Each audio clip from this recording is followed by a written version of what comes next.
예, 오늘 본문 말씀에는 두 가지 신분이 나옵니다. 종과 상전이죠. 이 말씀이 기록된 로마 시대는 어, 귀족과 자유시민 그리고 노예로 구성된 그런 신분제 사회였습니다. 로마에는 정복 전쟁을 통해서 유입된 수많은 노예들이 있었죠. 이 노예들은 로마가 사회 경제적으로 잘 유지되도록 여러 가지 형태의 노동을 제공하는 그런 역할을 하고 있었습니다. 사도 바울이 에베소서를 기록할 당시에 에베소에도 인구의 약 3분의 1 정도가 노예였다라는 말이 있습니다. 노예들 중에는 재산을 소유할 수 있는 자유로운 노예도 있었지만 대부분의 노예들은 주인의 소유물로 여겨져서 매매의 대상이 되었고 주인들에게 착취를 당하였으며 온갖 차별과 불평등 그리고 비인간적인 대우로 고통을 받았습니다. 따라서 종과 상전은 적대적인 관계일 수밖에 없었습니다. 본문 말씀은 이와 같이 일방적이며 적대적인 관계에 놓인 종과 상전에게 그들이 신앙인이라면 서로를 어떻게 대해야 하는가를 신앙적 관점에서 교훈하고 있습니다. 우리가 사는 오늘날의 사회는 신분 제도는 존재하지 않습니다. 그렇죠? 하지만 제도상의 종과 상전의 신분은 아니더라도 우리가 맺고 사는 인간관계에 있어서는 다양한 영역에서 마치 종과 상전의 관계와 같이 강자와 약자의 구도 속에 놓이게 됩니다. 우리는 이런 관계를 흔히 갑과 을의 관계로 설명하기도 하죠. 가깝게는 가족 구성원 사이에서 갑과 을이 있고요. 그리고 학교, 또 직장, 기타 다양한 사회적 관계 속에서 때로는 일시적으로 또 반면에 때로는 지속적으로 때로는 갑이 되기도 하고 때로는 을이 되기도 합니다. 때문에 오늘 말씀은 과거의 종과 상전에게만 해당이 되는 말씀이 아니라 오늘날 우리들의 삶에서도 중요한 메시지로 다가오는 것 같습니다. 인류 역사를 보면 사람을 신분에 따라 계급으로 구분하는 사회는 사람에 대한 차별과 불평등 또 이러한 부당한 대우들이 당연한 것으로 여겨져 왔습니다. 하지만 점차 사람들의 의식 수준이 높아지면서 사람들은 신분제 사회의 모순과 불합리를 인식하게 되죠. 그리고 그 신분 제도를 해체하려는 그런 노력을 기울였습니다. 그 결과 신분 제도의 정점에서 국가의 부와 권력을 독점했던 왕과 귀족 계급을 몰아내고 모든 사람들이 제도적으로 평등한 권리를 누리는 그런 사회를 이루어냈습니다. 그런 변화를 주도한 사람들은 시민으로 불리는 그런 계층의 사람들이었습니다. 유럽의 중세 말기에 새롭게 형성된 도시에서 시민으로 성장한 새로운 계층의 사람들은 구시대의 모순과 싸웠죠. 그리고 절대적인 권력을 휘둘렀던 왕권에 저항하여 마침내 민주주의 정치 체제를 만들었습니다. 그 계기가 된 중요한 사건들로 사람들은 세계 3대 시민혁명을 이야기합니다. 영국의 청교도 혁명과 명예혁명, 그리고 미국의 독립전쟁, 그리고 프랑스 혁명이 바로 그것이죠. 이후 민주주의 정치 체제는 세계 각국으로 전파가 됐습니다. 그래서 오늘날에는 대부분의 국가들이 국민이 국가의 주권을 행사하는 민주주의 정치 체제를 따르고 있습니다. 이 과정을 우리는 인류 역사의 진보라고 그렇게 평가를 하죠. 그런데 인류 역사는 진보와 함께 인간의 이러한 노력이 완전하지 못하였음을 보여주기도 합니다. 민주주의가 시작된 영국을 보면 처음에는 모든 사람에게 처음부터 그런 투표권이 주어지지 않았고요. 여성들과 노동자들은 제외된 채 시작이 되었었습니다. 여전히 차별과 불평등이 존재했던 것이죠. 그리고 처음으로 역사상 처음으로 대통령을 뽑는 그런 정치 체제를 만들었던 미국도 민주주의를 이루었지만 온갖 차별과 비인간적인 대우로 고통을 받았던 수많은 흑인 노예들이 존재했습니다. 민주주의 제도가 발전한 오늘날의 사회에도 비록 신분 제도는 사라졌지만 여전히 각 사회마다 차별과 불평등이 존재하고 강자와 약자에 대한 착취와 억압이 자행되고 있습니다. 그리고 인간의 존엄성을 짓밟는 범죄와 부조리한 일들이 벌어지고 있죠. 이를 해결하기 위해서 사람들은 제도를 정비하고 법을 또 새롭게 만들기도 하지만 인간의 한계를 드러낼 때가 너무나 많이 있습니다. 이러한 인간 노력의 한계가 극단적으로 드러난 사례가 두 차례의 세계대전이었죠. 오늘날에도 국가와 국가, 사회와 사회, 개인과 개인 간의 이러한 차별과 갈등은 끊임없이 일어나고 있습니다.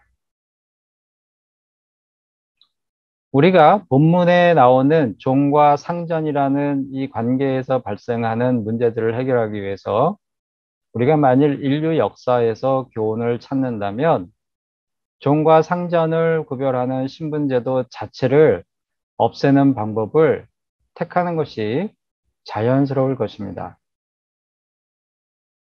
하지만 하나님은 전혀 다른 차원의 메시지를 주고 계십니다. 실제 로마 시대에 이 노예들이 반란을 일으키고 그런 신분 체제에 저항했던 사례들이 많이 있죠. 근데 하나님은 오늘 말씀에서 전혀 다른 차원의 그런 메시지를 우리에게 주고 계십니다. 그것은 무엇이냐 하면 사랑으로 신분 제도를 무력화시키는 것입니다. 본문 5절, 6절 말씀을 다시 한번 읽어보겠습니다. 종들아 두려워하고 떨며 성실한 마음으로 육체의 상전에게 순종하기를 그리스도께 하듯 하라. 눈가림만 하여 사람을 기쁘게 하는 자처럼 하지 말고 그리스도의 종들처럼 마음으로 하나님의 뜻을 행하고 기쁜 마음으로 섬기기를 주께 하듯 하고 사람들에게 하듯 하지 말라. 아멘. 하나님은 종의 입장에 있는 자들에게 상전을 대할 때 죽게 하듯 하라고 말씀하시고 있습니다. 그러면서 그들의 정체성을 일깨워 주시는데 그것은 그가 비록 사회 제도상으로는 겉보기에는 상전의 종이지만 그는 상전의 종이 아니라 그리스도의 종이라는 사실이죠. 그러므로 기쁨으로 상전을 섬기고 그의 뜻에 순종하는 것은 그 상전을 섬기는 것이 아니라 하나님을 섬기는 일임을, 그리스도를 섬기는 일임을 분명하게 가르쳐 주고 있습니다. 이는 상전들도 마찬가지죠. 본문 9절 말씀을 다시 보겠습니다. 상전들아 너희도 그들에게 이와 같이 하고 위협을 그치라. 이는 그들과 너희의 상전이 하늘에 계시고 그에게는 사람을 외모로 취하는 일이 없는 줄 너희가 알미라. 아멘. 여기 말씀에 상전들아 너희도 그들에게 이와 같이 하라라는 이 말씀은 상전들 역시 종을 대할 때 죽게 하듯 하라라는 말씀이죠. 상전들은 종들 위에 군림하고 자신의 힘으로 위협하고 종을 업신여기기가 쉽습니다. 그렇게 한다고 해서 누가 뭐라고 하지 않아요. 그런 사회였어요. 하지만 그렇게 하지 말고 종들을 대할 때 종들을 죽게 하듯 종들에게 죽게 하듯 그렇게 하라는 것입니다. 만일 종들을 죽게 하듯 종들에게 한다면 그런 식으로 그들 위해 군림하고 자신의 힘으로 위협하고 종을 업신여기고 못되게 굴고 종들의 인권을 무시하고 그럴 수가 없겠죠. 그러면서 마찬가지로 그들의 정체성을 말씀을 통하여 새롭게 일깨워 주는데 그것이 뭐냐면 그들 역시 하나님을 상전으로 모시는 종이라는 사실입니다. 그들에게도 상전이 있는데 그 상전은 하나님 아버지신 거죠.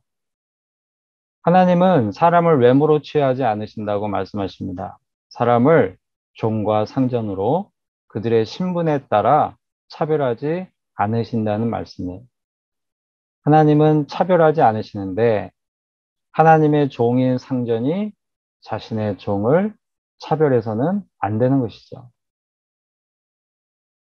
당시 사회의 신분 제도가 아무리 견고해도 그 안에 사는 종과 상전이 이렇게 서로를 죽게 하듯 이렇게 한다면 적어도 그 둘의 관계에서만큼은 그 신분 제도는 아무런 의미가 없게 됩니다.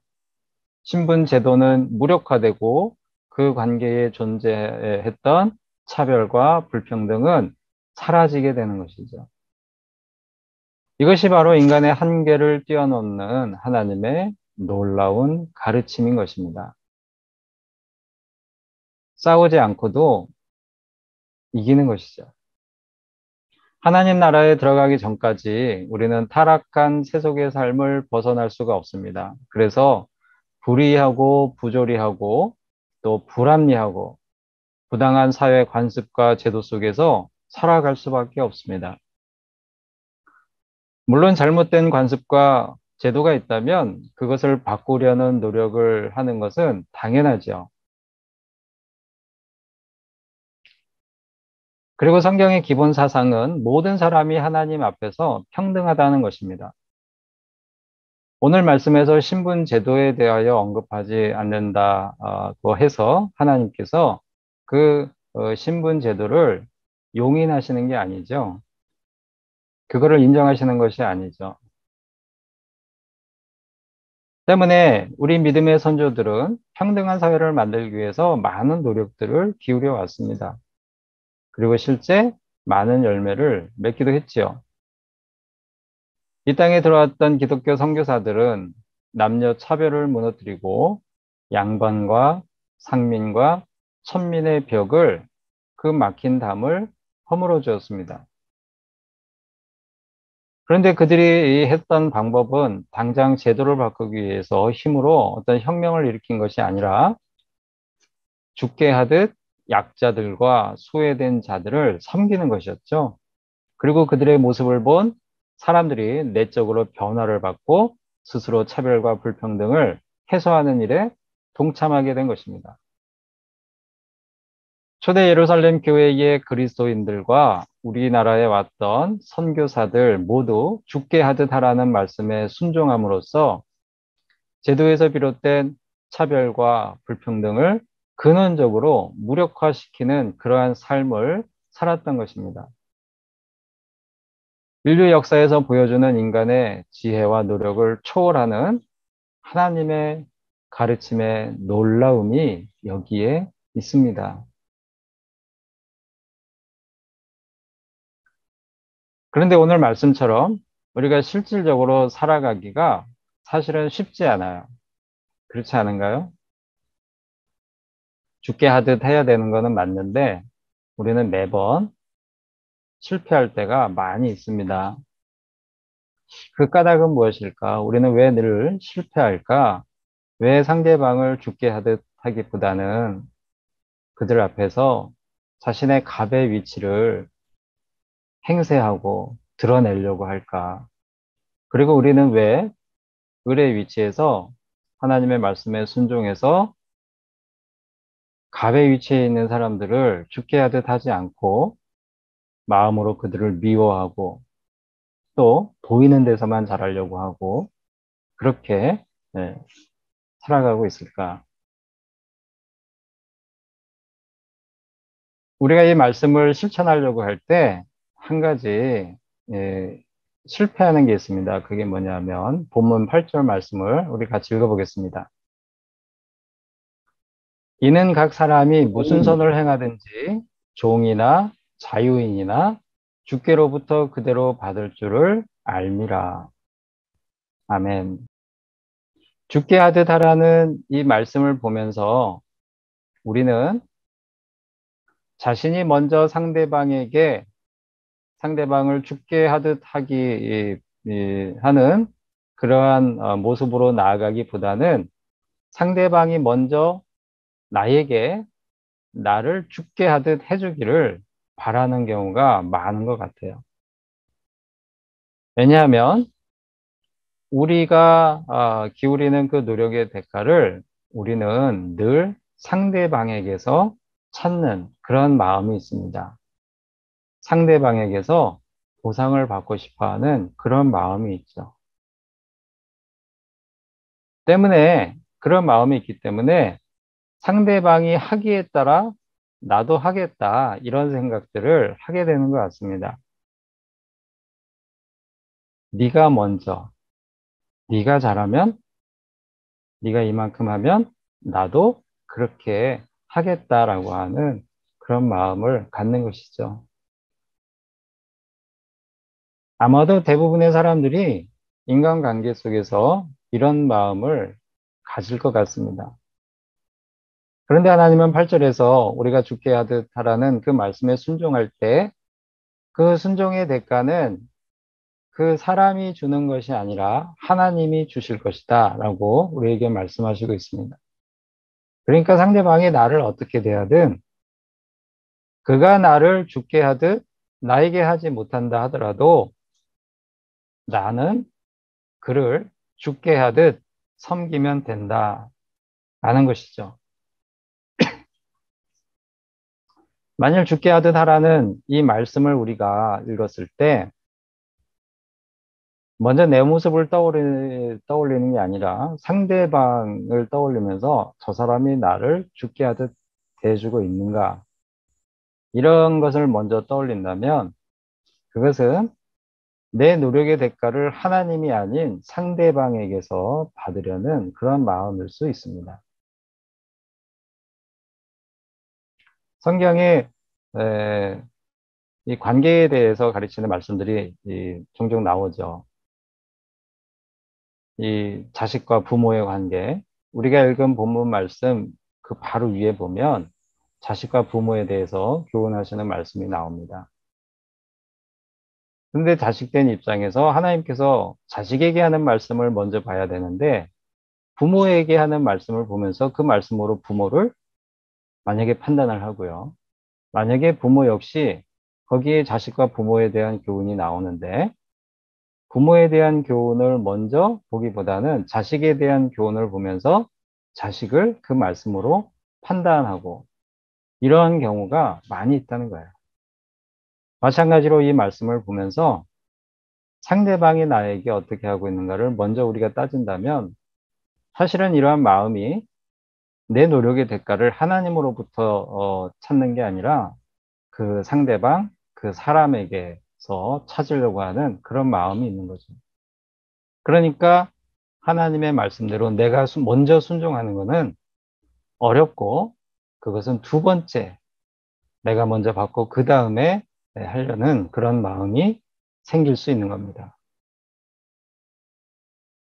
나는 열심히 죽게 하듯 상대방을 섬기는데 상대방은 나를 그렇게 대하지 않는다면 점점 지치고 또 힘들어지고 포기하고 싶은 그런 마음도 들게 될 것입니다. 그리고 실제 우리가 그런 경험들이 있을 수 있죠. 처음부터 어, 이 상대방에 대해서 어떤 미움을 가지고 또 그를 거부하고 배척하고 그렇게 하지 않고 처음에는 선을 베풀고 정말 죽게 하듯 열심히 하려고 하다가 아무래도 상대방이 변하지 않을 때는 우리가 지치고 힘들 때가 많이 있습니다. 포기하고 싶고 또 실제 포기하기도 하고 그렇게 되죠.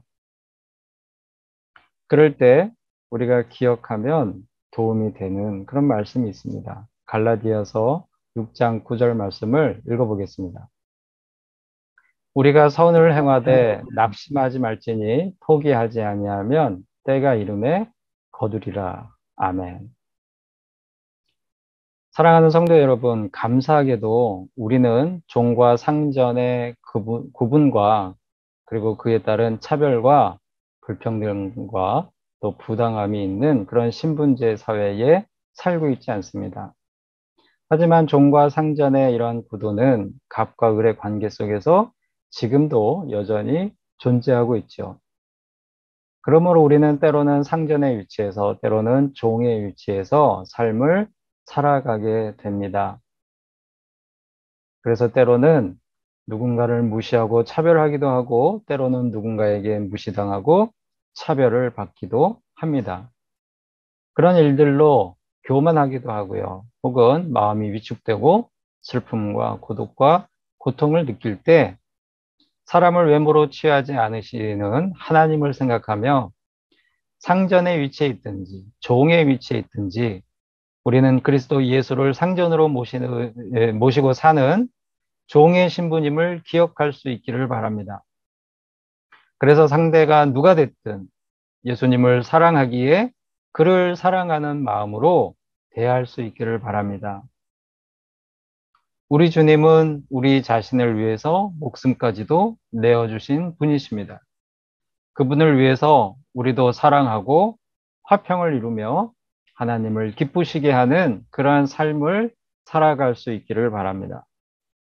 때로는 그 삶이 지치고 힘들어서 이렇게 사는 것이 무슨 소용인가 싶은 마음이 들 수도 있겠죠.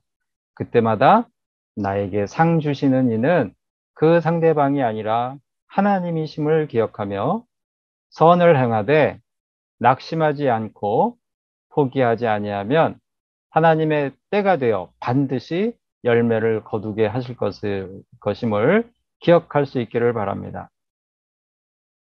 그 믿음으로 하루하루를 감사와 기쁨으로 마무리하는 그런 복된 삶을 누릴 수 있기를 바랍니다. 다 같이 기도하시겠습니다.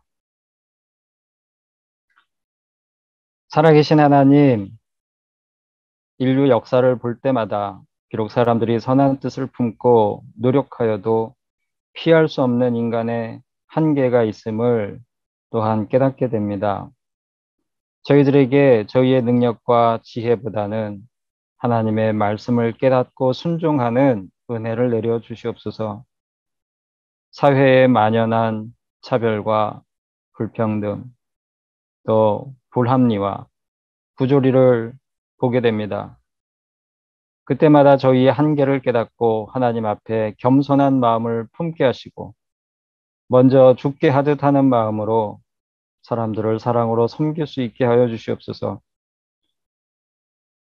그런 사랑을 통하여 저희와 저희 이웃을 변화시키는 하나님의 놀라운 능력을 목도하는 복을 누리게 하여 주시옵소서. 예수님의 이름으로 기도합니다. 아멘.